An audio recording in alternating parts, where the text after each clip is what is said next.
Well, hello there, amazing private practice owner. My name is Gerda, and you are listening to the Private Practice Success Podcast. And this is episode number 23. Today, I'm going to talk to you about a really interesting topic. And the topic is over-servicing in private practice. Now, I want to encourage you to quickly reflect on when I said the word over-servicing. What was the thoughts that hopped into your head and what did you feel? I think it's really important to check in because over-servicing is potentially a highly contentious issue. And I have found that people have got really strong and very valid feelings, thoughts, and opinions about over-servicing and how that could potentially manifest within private practice, as well as in the broader allied health industry. So we're going to delve into this today. And I'm going to jump straight in and I'm going to put it out there very clearly that I am 100% against over-servicing, not only in private practice, not only in allied health, but anywhere for that matter. Now, that being said, I am also 100% against underservicing. Because you know what? Underservicing, in my mind, equals negligence. And I'm also not in the business of being negligent when it comes to looking after my clinical clients. So let's start by looking at a bit of a definition of what is over-servicing and what is under-servicing, just so that we are on the exact same page when it comes to discussing these concepts.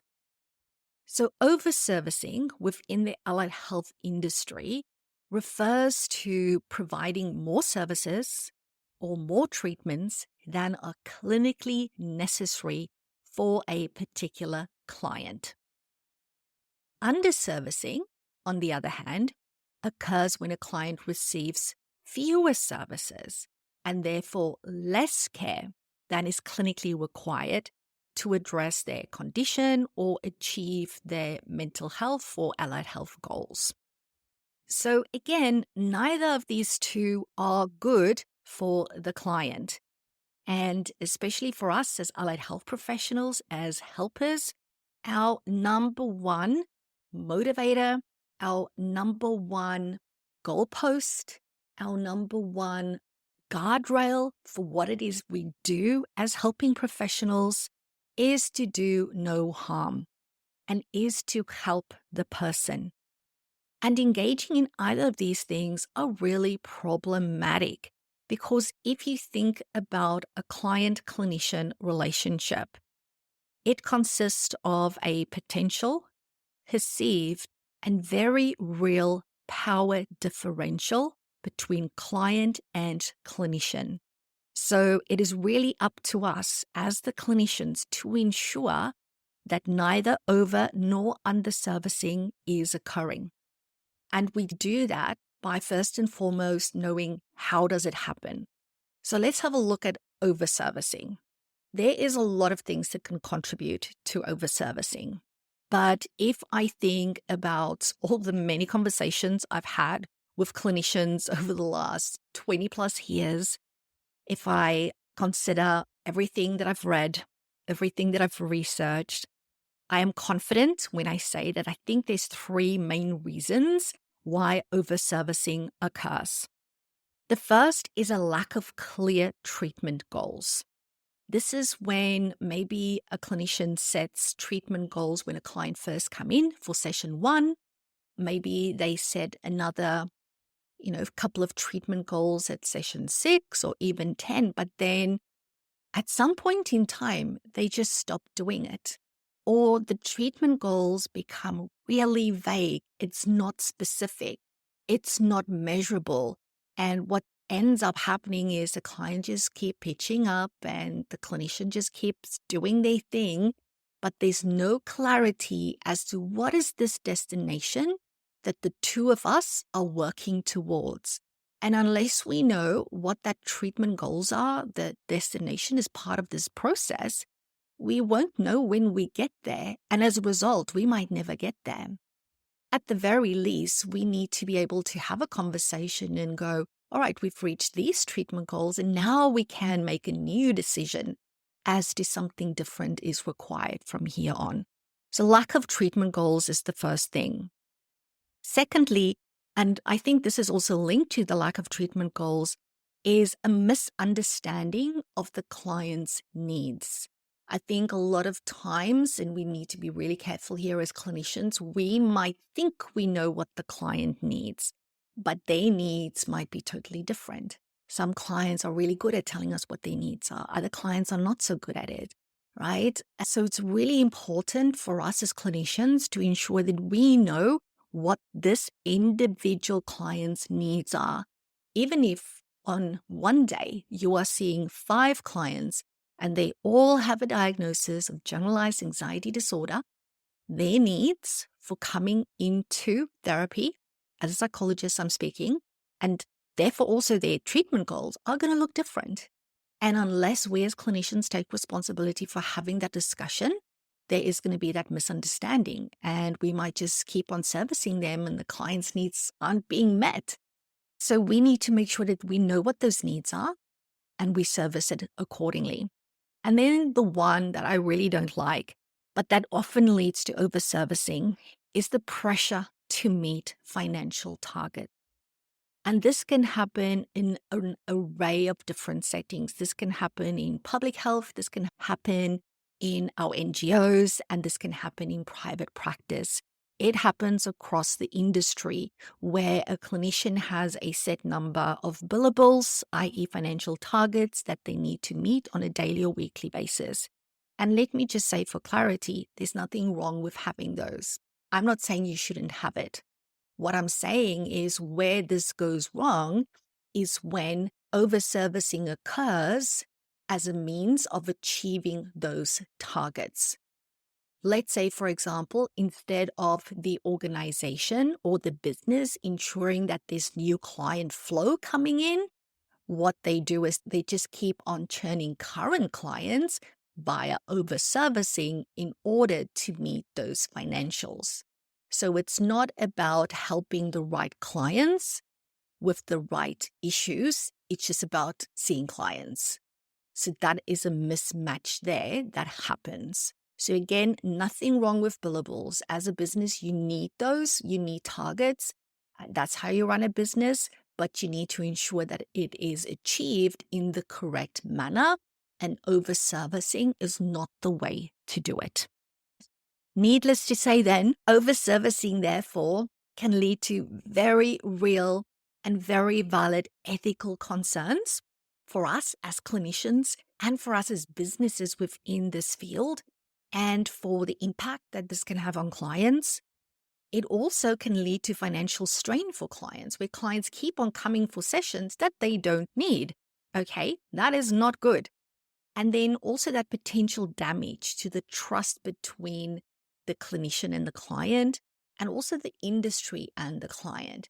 Because at some point in time, this client is going to realize that this isn't working. And that's going to have a really detrimental impact on that trust relationship, not just with that individual clinician, but the industry as a whole. But what about underservicing? Why does underservicing happen? So this generally stems from inadequate assessments, where somebody starts with a service provider and they come in and the clinician does a very lukewarm, informal intake. So there's no real clarity as to what is this client presenting with.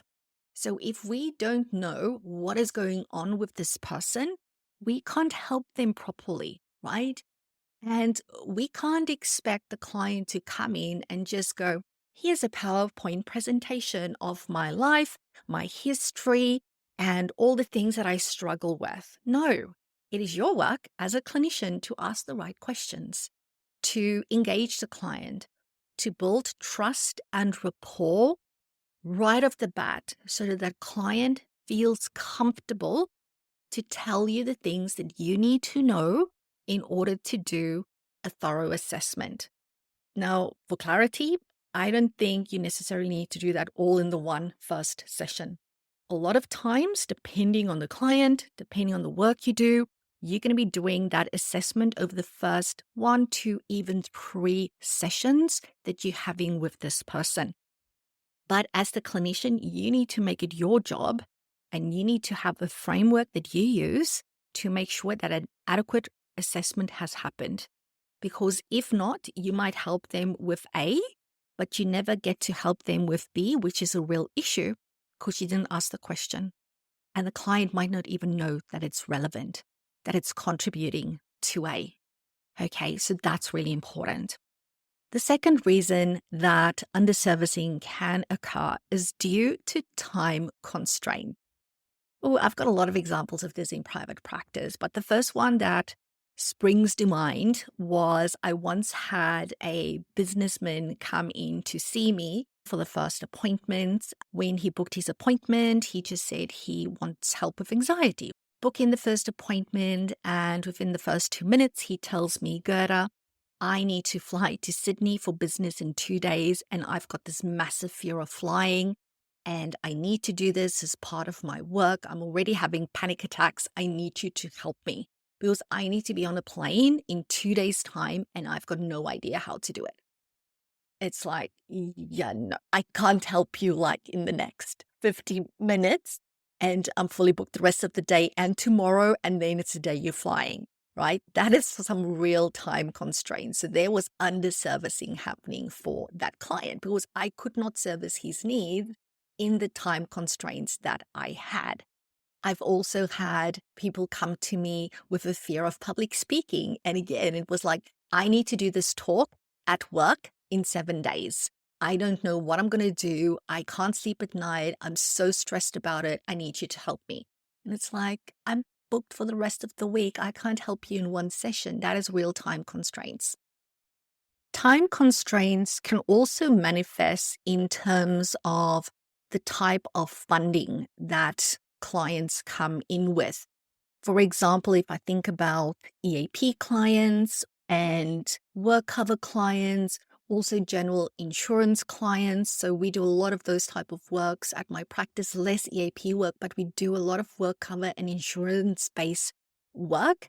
And all those clients come through with time constraints. Time constraints in terms of the amount of sessions that has been approved under the insurer. So the insurer might say that this person can get 5 appointments or 10 appointments. Then when we work with this person, we might realize as we do more in-depth and thorough assessment that they actually need 20 appointments and not 10. But the insurer will say, no, you only have 10. So that is a very real and valid time constraint, which often leads to underservicing. Third reason, of course, is cost concerns. This often happens for our private clients as well as our Medicare clients, where the cost of paying out of pocket to see a psychologist, for example, becomes a financial burden for the client. At the time of recording this podcast, Australia is in a period of economic contraction. So people are already thinking twice about what it is that they're doing with their money. Quick side note. First and foremost, thank you so very much for listening and hence supporting this podcast. Second, if you are a group practice owner, please know that it is my mission to help you go from overwhelmed, overworked, and most probably underpaid to fully empowered and financially thriving. Helping you build a practice you can't stop smiling about is more than just a tagline in my world. It is what I do. And guess what? You can have it too. So if you know that you want more from your business, if you know that you deserve more from your business, then today is the day I invite you to reach out. In the show notes, you will find a link to a super short triage form. Pop in your details. I will personally go through your responses and will get back to you ASAP to let you know how I can help. And if I can't, I'll point you in the right direction. Don't put your dreams on the back burner any longer. The sooner you start, the sooner I can help you get there. Now back to the episode. And people will always, and they should, prioritize physical needs and utilities such as water and electricity, rent, their mortgage, food on the table, those type of stuff, right? That will always come first. And as a result of that, they will then go, okay, so I won't be able to go and see my psychologist or my OT or my speechy this week because I don't have the money to pay for it. So those cost concerns are very real. But on the flip side, that then leads to underservicing because this client is still not getting the help and the support that they need based on their needs and based on their goals. And as a result of all of this, underservicing can therefore compromise client outcomes, it prolongs recovery, and it negatively impacts the reputation of the clinician as well as the business. So needless to say, both overservicing and underservicing is not good for the client, it is not good for the clinician, it's not good for the business, the service, or the organization, and it's not good for the industry. So we do want to avoid either of the two. Instead, what we want to do is we want to achieve the right balance of service provision. Achieving that balance is going to depend on a number of factors. First, it needs to be based on the individual needs of that specific client that you are seeing. Then you want to consider the evidence base. In other words, what is the research behind this presenting problem that you're helping this person with? Then you want to ask yourself, what is best practice for dealing with this specific issue, for example? But then you also want to ask yourself, what is your theoretical framework and therefore the theoretical foundation upon which the way that you work with clients is based upon? So there's a lot of stuff that needs to go into this decision around what is the right balance for the clients that you are looking after. And I want to take a couple of minutes to share with you the way that I think about this whole concept and how I get to that place of going, yes, I am 100% confident that I'm not overservicing this person and I'm also not underservicing them. So in order to do that, I'm going to take you back with me many years now, many years. And I'm going to take you back to when I was doing my master's in psychology. And I'm going to take you specifically back to my unit on health psychology. I absolutely loved health psychology, so much so that at the end of it, I wanted to become a health psychologist.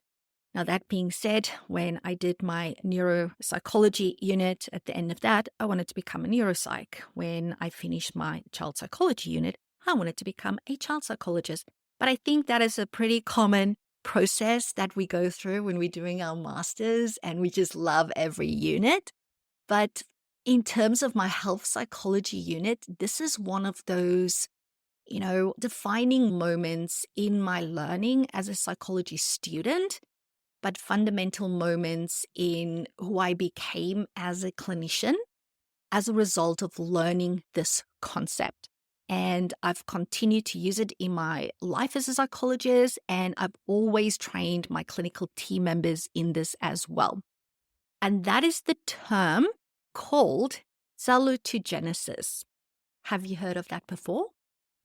So salutogenesis was first coined by a guy named Antonovsky. So he was a medical sociologist, and he coined this back in 1979. And he introduced it in his book called Health, Stress, and Coping, which was mandatory reading as part of my master's course in health psychology. And he spoke about this shift from the focus in health research to move away from what causes disease towards understanding the origins of health and the factors that supports it.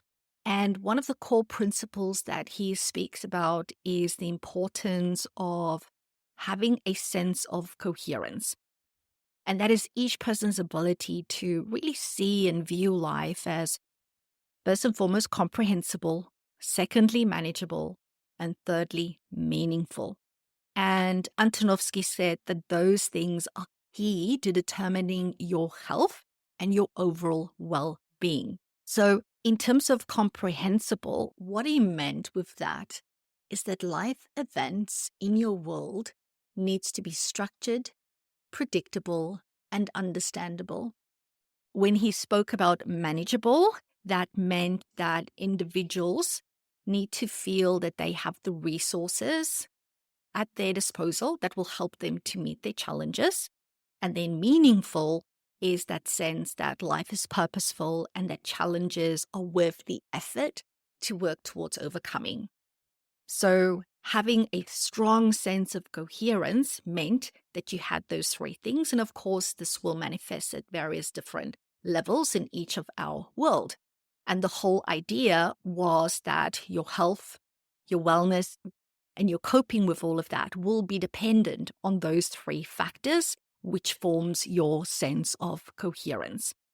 So that's just a bit of background. But in essence, what he says and what I took away with me from my learning in my master's, and I took this into my world as a psychologist, is that he says that health, whether that's physical or mental health or allied health, happens on a continuum.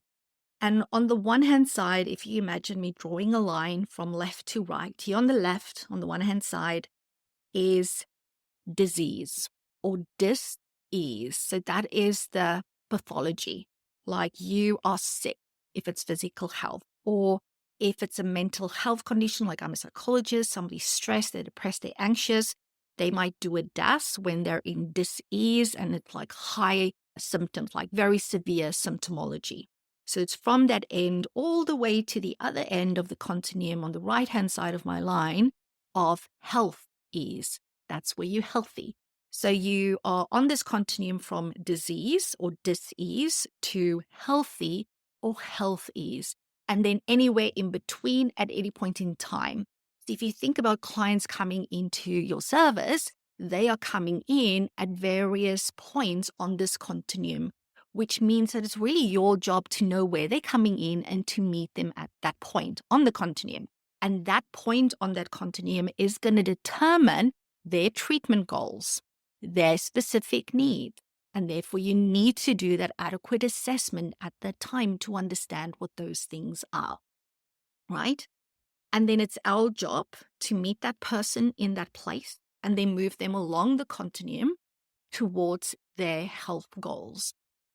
Now, what often happens is that if I look at more generally the public health system, and when I look at this through the more medical lens, in public health, we know when it comes to mental health, because I'm a psychologist, people that are serviced in the public health system generally has very, very severe symptomology.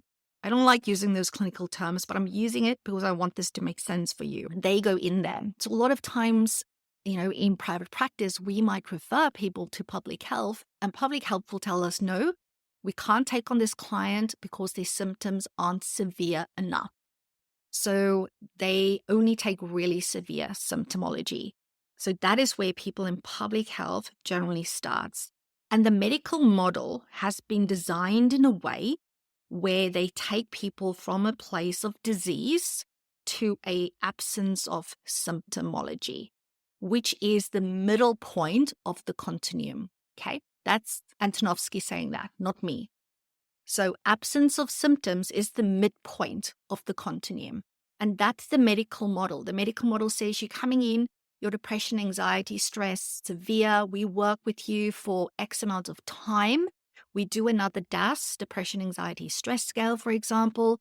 Yeah, your symptoms have decreased. Maybe they're even all in the normal range, Now we discharge you, off you go. Good luck and goodbye. All right. That's the medical model. And a lot of people look at that medical model, which is very entrenched in the system, and go, that's what you need to do. And if you do anything above that, you are over-servicing and you are a bad clinician. So I want to challenge that today. I'm not saying what I've just explained is under-servicing. It most certainly is not. But my point is this. You can choose to have the medical model perspective, where you take people from the presence of dis-ease or disease, and in our instance, that could be symptoms of depression, anxiety, stress, towards no more symptoms. But what about the other half of the continuum? What about where they go from, okay, my symptoms are sorted, but I now want to move towards optimal health and well-being? Do I not deserve support to get there? Yes or no? What we also know is that when clients can move from this midpoint towards health ease, their sense of coherence drastically improves. Okay? So what you are doing in the second half of that continuum is working on that comprehensible, manageable, and meaningful life. And if you actually support clients successfully during that stage, their chances of relapse decreases significantly. And in my point of view, that is not over-servicing. What I will say is when the client gets to that point of the absence of symptoms, and we celebrate that in the session with them, it is my job as a clinician to go, okay, we've reached the goalpost. You've done amazingly well. Where do you want to go from here? What is it that you want to achieve in your world? I see my job as a psychologist, not just to help people that are struggling with mental health issues.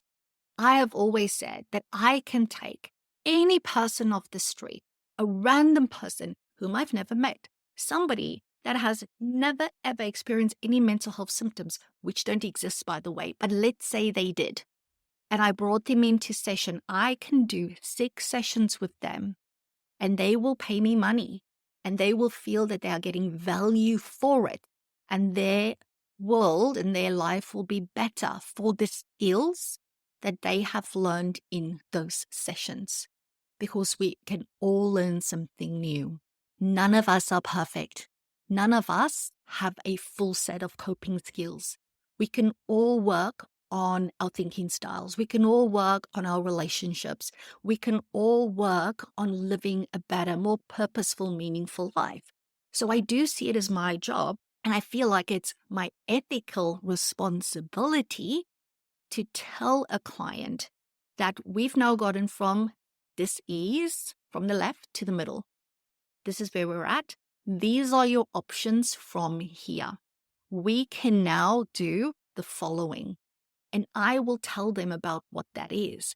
I will have that discussion in terms of making sure this fits with what is their goals for the next 6 months, for their world, for their life. What do they want to achieve in their family life, at work, in their studies, in their career, right? And will tell them how I can help. Ultimately, it's the client's choice as to whether they want to continue on that next pathway towards increased health ease, towards having a more meaningful life. And I make it the client choice. And a lot of clients will choose not to do that. And I think a lot of times it's because even clients are very entrenched in the medical models, like, no more symptoms, I'm now fixed, off I go. And I hate using that word fix because there's nothing wrong with our clients. Our clients ain't broken. But a lot of times people see themselves like that. And that's part of the work that we need to do. And that's also part of why when I have those conversations, I want to normalize that it is normal to see a psychologist, that you don't have to only see a psychologist when you are in crisis. Yes, they're very handy when you're in crisis and when there's challenges that you want to sort out, but they can also help you with that other stuff, making difficult career decisions, for example, that can really uplift your life from here on. The thing is this. A lot of people talk about the importance of not over-servicing, particularly in private practice. But I suspect that underservicing is happening way more than overservicing. And until you've actually done a deep dive into the numbers around treatment provision, that won't be clear. Now, a couple of years ago, I ran a business conference called Elevate. And one of the amazing speakers that I had as part of that online conference was the fabulous Simon Termanus from STNA Psychology in Sydney. And he did a talk that was entitled Helping People Well. And it was all about client retention. And as the title said, it was about retaining clients in order to help them well, not to overservice, but also not to underservice. And I think what sometimes happens is that we are so ethically minded, and I love that about our industry, that we rather err on the side of caution and underservice rather than over.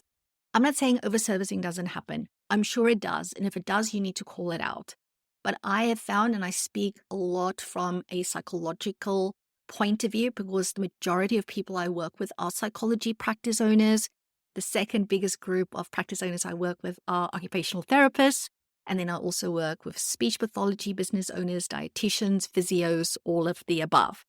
So majority within the world of psychology that I see is underservicing.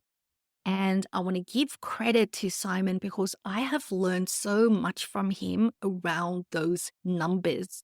And when he did his talk, I clearly remember him talking about a very in-depth meta-analysis. And I want to share a couple of those with you. What they found was the following, that after 2 sessions, 30% of people would report improved symptomology. After 8 sessions, 53% would improve. After 26 sessions, 74% had improved symptomology. But let's go back to the 8 sessions.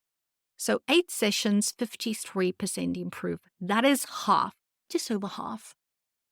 Which to me is a scary concept, that only half of people approve in the first 8 appointments. Because if I look at the retention rates that people tell me their clinicians are achieving, it generally sits around 6. And if you're listening to this as a psychologist and you go, oh, geez, that's low, my team won't have retention rates of 6. I'm sure it's much higher for my team. I will encourage you not to assume what your team's retention rates are. I would give you homework right now and tell you that you need to go and calculate what that is for each and every team member. And then I would also look at what is a practice average, because I can tell you for a lot of people, it's even less than that.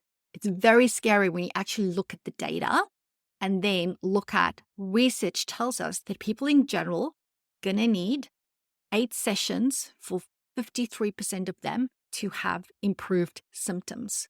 To get that number from 53% to 74%, they're going to need 26 sessions.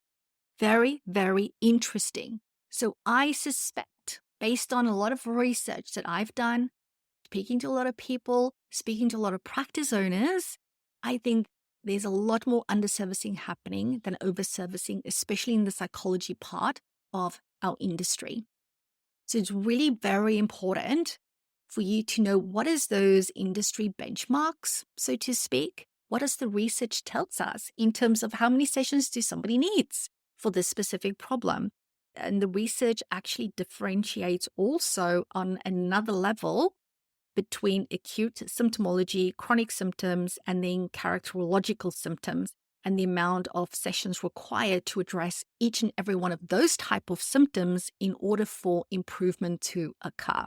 I think for us as psychologists particularly, we don't like looking at these type of numbers, but the thing is that the data needs to inform what it is that you're doing. So if somebody only does 4 appointments and they really should be doing 8 for symptom improvement based on their presenting problem, then you need to ask yourself, what is going wrong here? Okay, that's where that reflective practice comes in. To recap, Overservicing, not good. Underservicing, also not good. It is your professional and ethical responsibility to know when your client comes in to see you, where are they sitting on Antonovsky's continuum between dis-ease and health ease. You need to meet that client where they're at.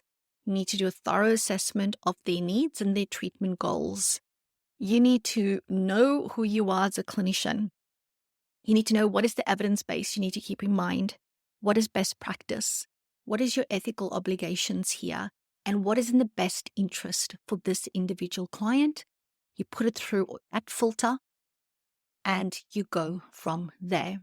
If you follow that, if you act in alignment with that, you will never overservice, but you will also never underservice, because ultimately everything you need to do needs to be in the best interest of your client.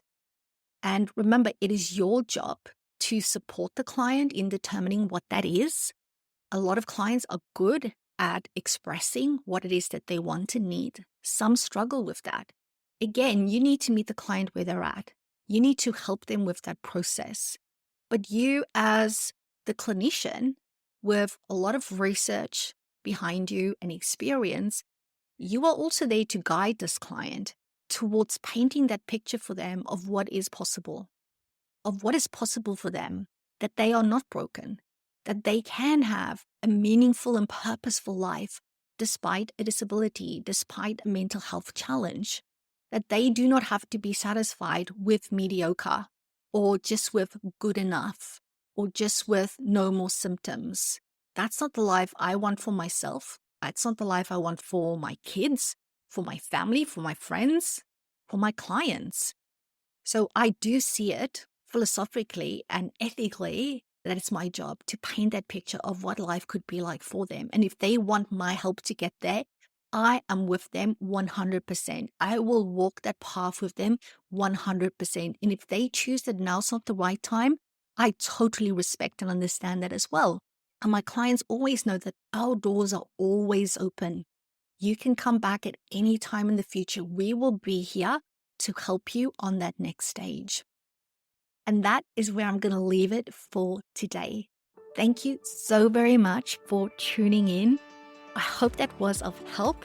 If you've enjoyed it, please do share this podcast with another clinician that you think will find this episode of help. And if you've got an extra minute or two, please drop me a review. I really appreciate it.